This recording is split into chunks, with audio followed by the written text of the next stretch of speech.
Estamos con el Padre Carlos Rosel de Almeida, párroco de Nuestra Señora de la Divina Misericordia de Surco y, y doctor en Sagrada Teología por la Universidad de Navarra de España con su tesis Escatología Ortodoxa.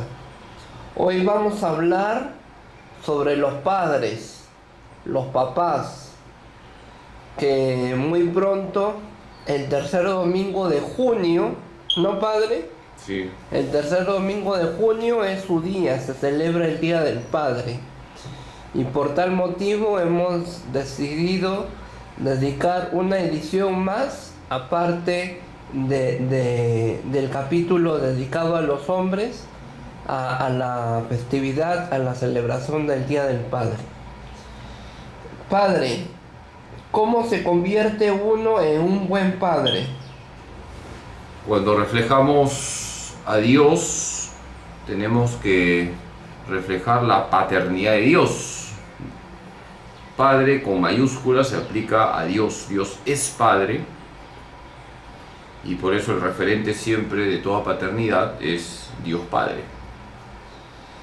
¿Padre es el que cría o es el que engendra? Padre implica engendrar, criar, acompañar, formar, educar, evangelizar. Todo el paquete sale completo, hermano. No solamente es engendrar. Muchos dicen es lo más fácil, entre comillas, engendrar.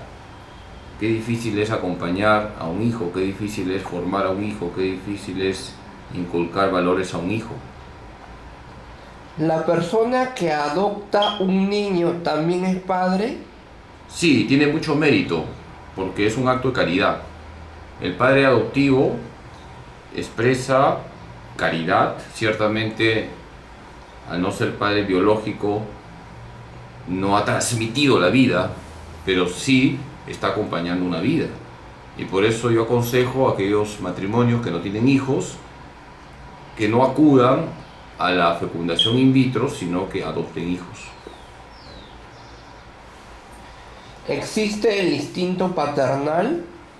En todo varón está el instinto paternal, en todo varón. ¿Y en qué consiste? El instinto paternal consiste en que el varón busca siempre proteger a alguien que es débil, y eso, por ejemplo, llevado a la vida sacerdotal y consagrada, se habla de que el sacerdote tiene paternidad espiritual.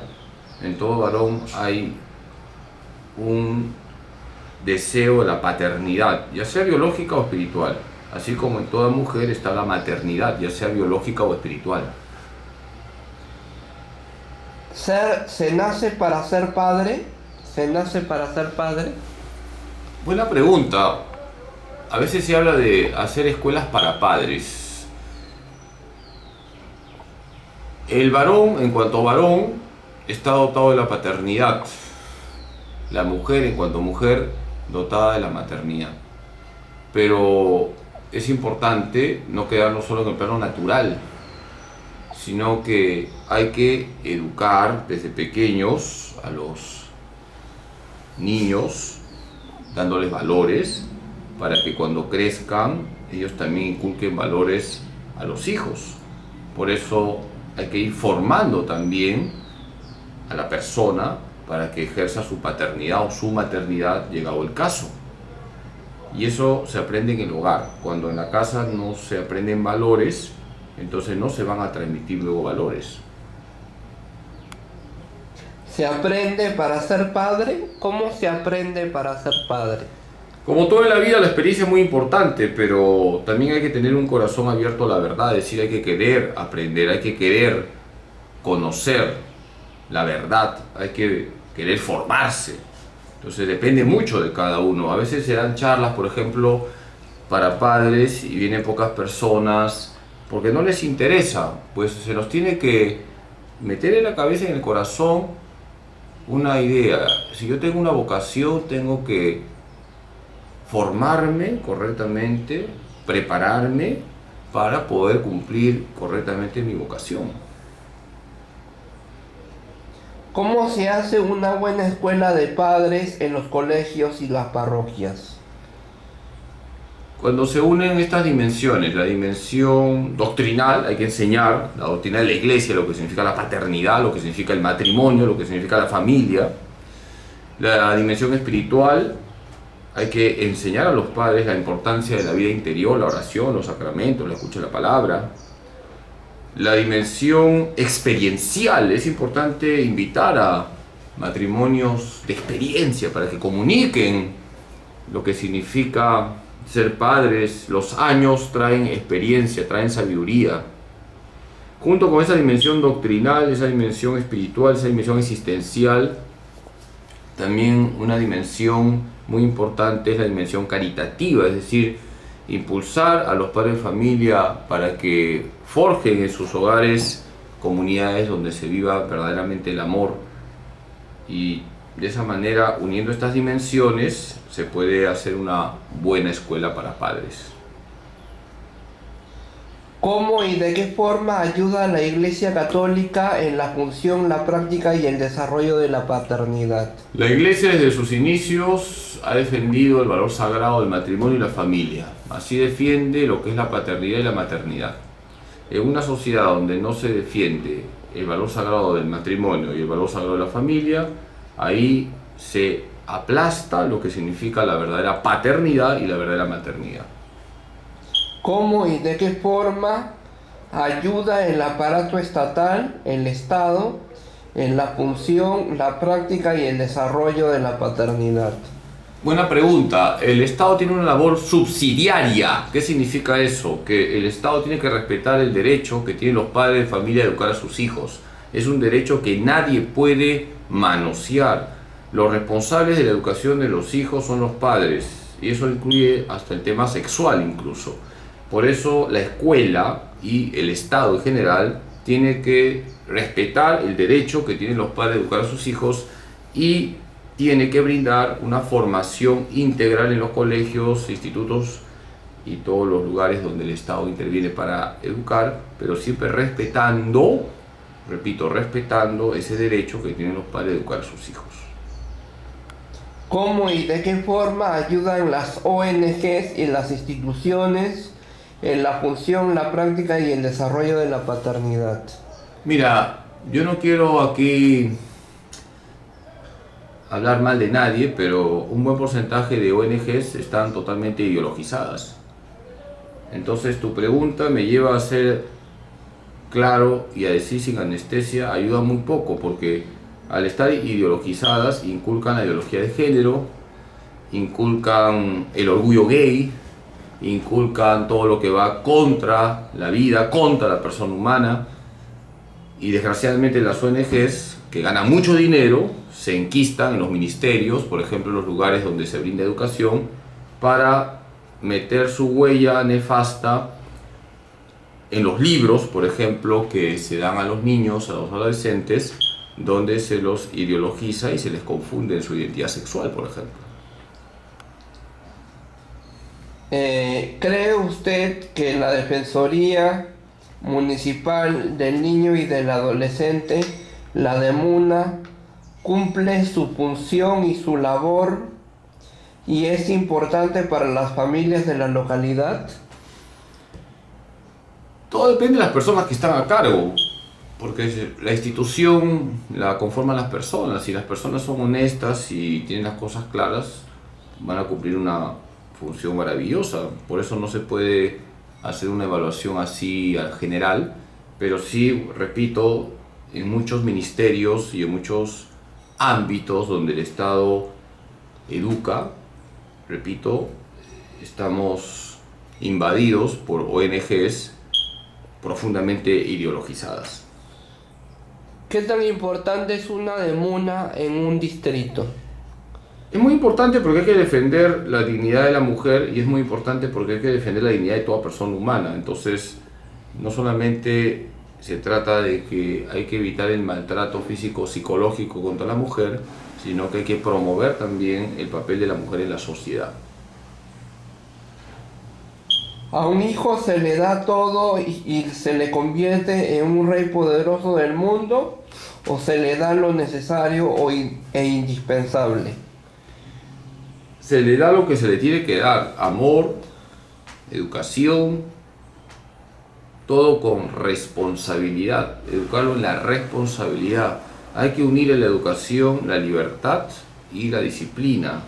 Libertad, enseñarle a ejercer bien su libertad, y la disciplina, porque un niño, un adolescente no va a hacer lo que le da la gana. Entonces hay que armonizar los márgenes de libertad para que sepa ejercer bien su libertad, y por otro lado el orden, la disciplina que tiene que haber en todo hogar. La crianza para un hijo varón debe ser rigurosa, estricta, formal y llena de cabalidad para un hijo varón. La A ver, crianza. para un varón y para una mujer, para los dos, tiene que haber una educación que parta del papá y la mamá, siempre marcada, repito, por el cariño, por la cercanía de los padres, por la amistad que tienen los padres con los hijos, por el hecho de que los valores morales tienen que estar presentes, el tema religioso tiene que estar presente. O sea, tiene que armonizarse todo esto, tanto para los niños como para las niñas, ¿no? Varones y mujeres. La educación para los dos tiene que ser igual. Y así se va erradicando también el machismo, porque a veces pasa que la mamá obliga a sus hijas a ayudar en la cocina o a ayudar en las labores domésticas, y a los varoncitos no les dice nada, y eso está mal. En los trabajos de la casa todos tienen que mojarse, todos tienen que intervenir. Por lo tanto, no es correcto hacer diferencias entre varones y mujeres en el caso de las labores y las responsabilidades que hay en una casa. Ahora bien, el papá, el varón, sí tiene que estar muy atento de sus hijos varones en explicarles temas propios de varones, y la mujer, la mamá, muy cerquita de sus hijas, explicándole temas propios de mujeres.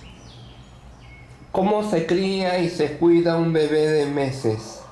¿Cuál debe ser la actitud que se tenga con el bebé de meses? A ver, hijo, tu pregunta me la paso porque yo no soy mamá, nunca voy a dar a luz, así que pregúntasela pues esto a Pero una mamá, ¿no? ¿qué nociones o qué criterio debe de haber para cuidar un bebé de meses?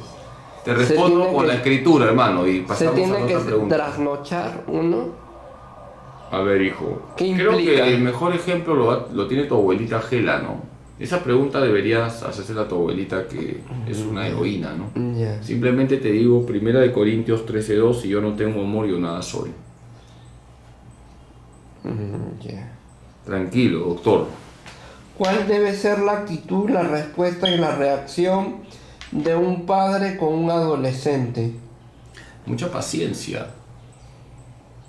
Mucha paciencia. Todos hemos sido adolescentes. Tú sabrás ese refrán que ha acuñado la sabiduría popular.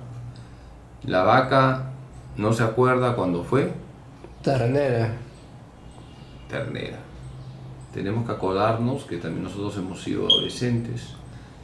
Mucha paciencia, mucha cercanía, mucha amistad, mucho diálogo, que no es fácil, pero sí se puede. Por eso yo les invito a los padres de familia para que en la oración, por eso también es importante el tema de la fe. Estamos aquí dirigiéndonos a personas creyentes, en su gran mayoría te siguen creyentes. Es importante que los padres, es decir, los esposos, cuiden su vida interior, recen juntos, se dejen iluminar por el Espíritu Santo, dialoguen, y de ahí van a salir muchas luces para educar a sus hijos. ¿Cuál debe ser la actitud, la respuesta y la reacción de un padre con un joven universitario? Debe ser la actitud de quien ve que su hijo está abriéndose camino, y apoyarlo, acompañarlo. Fíjate que esta palabra acompañamiento está saliendo en casi todas las respuestas. Y el tema de buscar momentos de conversación, cómo te va en la universidad, qué problemas tienes, etc. Es importante siempre buscar momentos para conversar con los hijos. ¿Cuál debe ser la actitud, la respuesta y la reacción de un padre con el hijo que se independiza, forma su hogar y su propia familia? A ver, yo creo, y muchos dirán el padre está enchapado a la antigua, que los hijos deben salir cuando se casan. Pienso. Claro, muchos dirán padrecito, pero ahora se casan a los 40. Sí, es verdad, la situación también ha cambiado. Pero es preferible, ¿no?, que los hijos estén con los padres y que los padres, cuando sus hijos ya son, pues, de 25 para arriba, también no los traten como bebitos. Cuando los padres de familia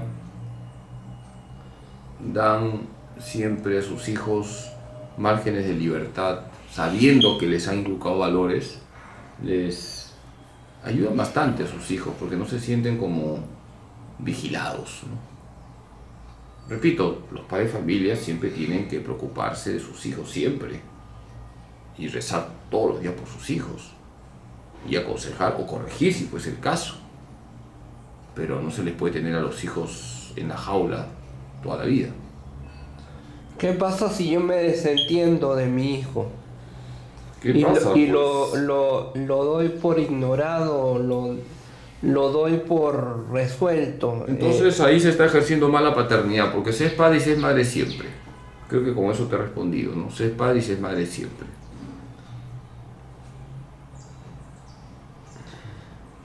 ¿Cuál debe ser la actitud, la respuesta y la reacción de un padre con un hijo que empieza a tener relaciones sexuales por su cuenta en fiestas de amigos y discotecas de la ciudad? Lo que tú señalas es algo que desgraciadamente se ha vuelto común y es una pena, ¿no? Porque la sexualidad se ha degradado y ahora es normal, entre comillas, pongo las comillas, hablar de las relaciones prematrimoniales cuando sabemos que las relaciones sexuales deben expresar que la unión entre los cuerpos, el varón y la mujer, está significando que son uno con una con la bendición de Dios, es decir, el marco correcto para tener relaciones sexuales es el matrimonio, porque el varón y la mujer que se unen sexualmente están manifestando que son una sola carne, porque Dios los ha constituido una sola carne.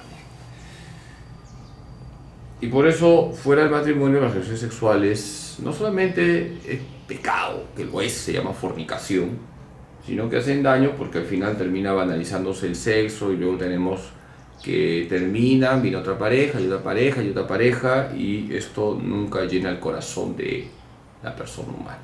¿Qué tan importante es enseñar a un hijo a usar condón, preservativos, los métodos anticonceptivos y prevenirlo de las enfermedades de transmisión sexual?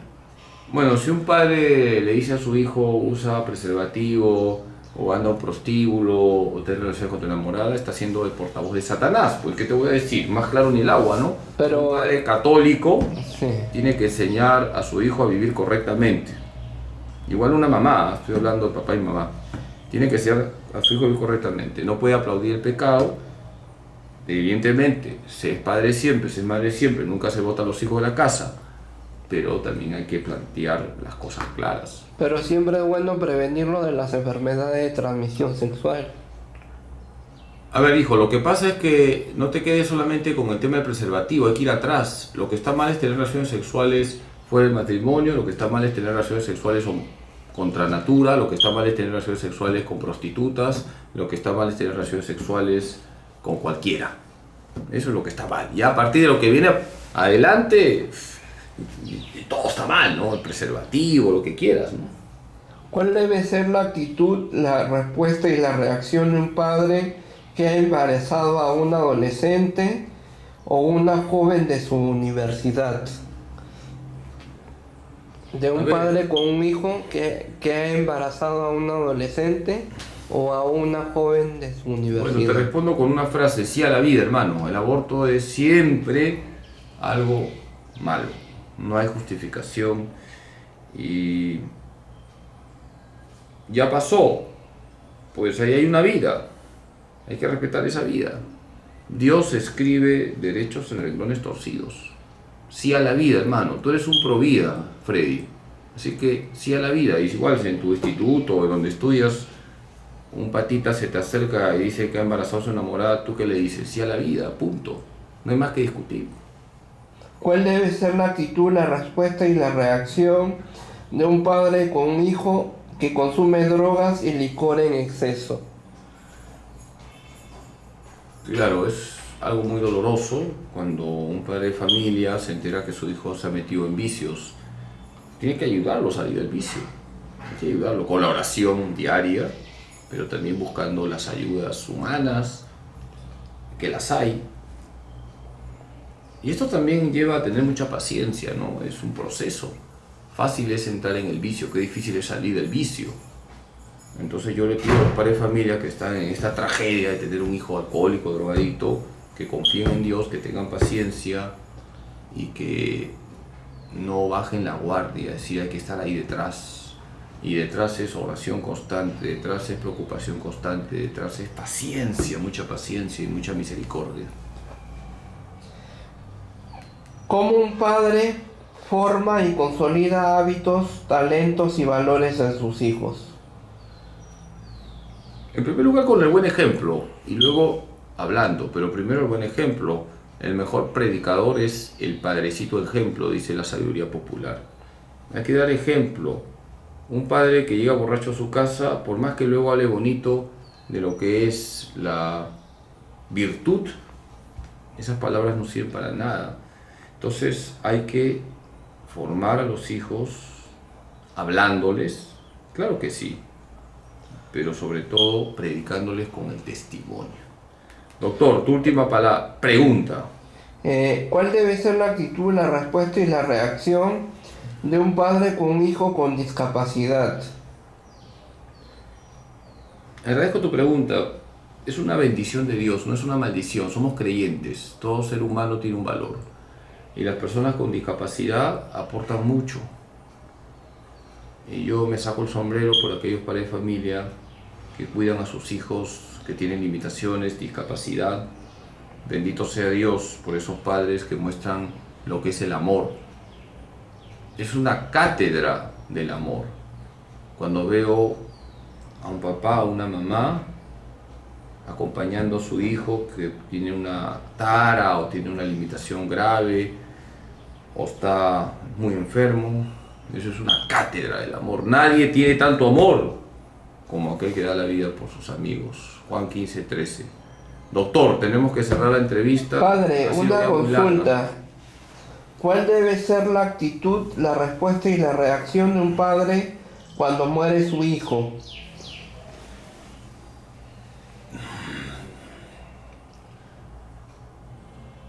Mira, Freddy, yo no tengo palabras para explicar esto. Yo solo me quedo en silencio y rezo. ¿Qué le puedo decir a una mamá o a un papá que contempla el cadáver de su hijo, de un niño, de un adolescente que ha muerto? ¿Qué nos queda sino la oración? ¿Qué nos queda sino pensar en esas palabras de Jesús? Yo soy la resurrección y la vida, el que cree en mí, aunque haya muerto, vivirá. Juan 11:25. Has tocado un tema muy doloroso, pero real. Nos hace bien llorar también. Y esas lágrimas de aquel padre, aquella madre que ha perdido a su hijo, son lágrimas que nunca se van a perder porque expresan el amor de un padre y una madre por aquel hijo que ya no lo verán físicamente. Pero también son lágrimas que están cargadas de esperanza porque nuestra fe nos dice que volveremos a encontrarnos con nuestros seres queridos en la patria celestial. Gracias, doctor. Padre, con esto termino. ¿Qué pasa si tanto el padre como el hijo son personas con discapacidad? En este caso le compete al abuelo Sí. o a los hermanos. Sí. Sí, también pasa, sí. Tú me dices que con los papás son los discapacitados, pues. Y con el hijo, tanto el padre como el hijo. Sí, son casos ya extremos, pero habría que ver quién de la familia asume ese acto de caridad heroica de poder cuidar ya no a uno, sino a dos. Y ha habido casos, ha habido casos, yo he conocido algunos casos de personas que han cuidado y siguen cuidando todavía al tío, la tía enferma, el hijo incluso. Y yo me acuerdo de una parroquia X que iba a dar la comunión como a 4 personas enfermas en una casa, y la señora, que además tenía profesión de médico, por cierto, aparte de trabajar como profesional de la salud en un hospital, atendía en su casa. Entonces, esas personas son las que se van al cielo de frente, aquellas que viven la caridad en grado heroico. Doctor, gracias, ánimo, en nombre del Padre, del Hijo y del Espíritu Santo. Padre, su saludo por el Día del Padre. Bueno, un saludo y mi bendición para todos los padres de familia. Les invito a contemplar a San José como modelo. En San José encontramos las virtudes que todo padre de familia debe ejercer. Les animo a ejercer su paternidad para la mayor gloria de Dios. Rezo por ustedes y que Dios Todopoderoso les bendiga en nombre del Padre, del Hijo y del Espíritu Santo. Fue el Padre Carlos Rosel de Almeida, párroco de Nuestro Señor en la Divina Misericordia de Surco y doctor en Sagrada Teología por la Universidad de Navarra de España, con su tesis de Escatología Ortodoxa, para la Cámara de Freddy Armando Romero Paredes. No se pierda el correo mariano con la columna, el artículo del Padre Carlos Rosel. Padre, ¿qué artículo es este mes? Este mes tenemos la creación del mundo visible. También no se pierdan los programas radiales del Padre Carlos Rosel de Almeida, confirmando nuestra fe los martes a las 10 de la mañana por Radio María Perú, y los domingos, hoy es el Día del Señor, por Radio María Perú a las 10:30, a las 9:30 de la mañana. Los martes, confirmando nuestra fe a las 10 de la mañana por Radio María Perú, y los domingos, hoy es el Día del Señor, a las 9:30 de la mañana por Radio María Perú. Lo puede sintonizar en su equipo, en su mini componente, en su Walkman, en su smartphone, entrar en el buscador y buscar la página web de Radio María Perú, o también lo puede sintonizar en el Facebook de Radio María Perú. Ese Facebook que tiene un logotipo de María, de la Virgen María, en tonos pasteles, turquesas y celestes. También no deje de regalar, no deje de comprar, no deje de compartir los libros del Padre Carlos Rosel de Almeida. Recientemente ha salido el libro Un ratito con María, de Editorial Paulinas. También no deje de observar, disfrutar, leer y compartir los libros El brazo que sostuvo a Dios, de Editorial Paulinas, y Semillas de Misericordia, de Editorial Paulinas, de venta en todas las librerías católicas, en todas las librerías laicas, en la librería Paulinas, en la librería San Pablo, en la librería Santa Faustina del Señor en la Divina Misericordia de Surco. Y bueno, eso sería todo. Hasta la próxima semana. Gracias, Padre.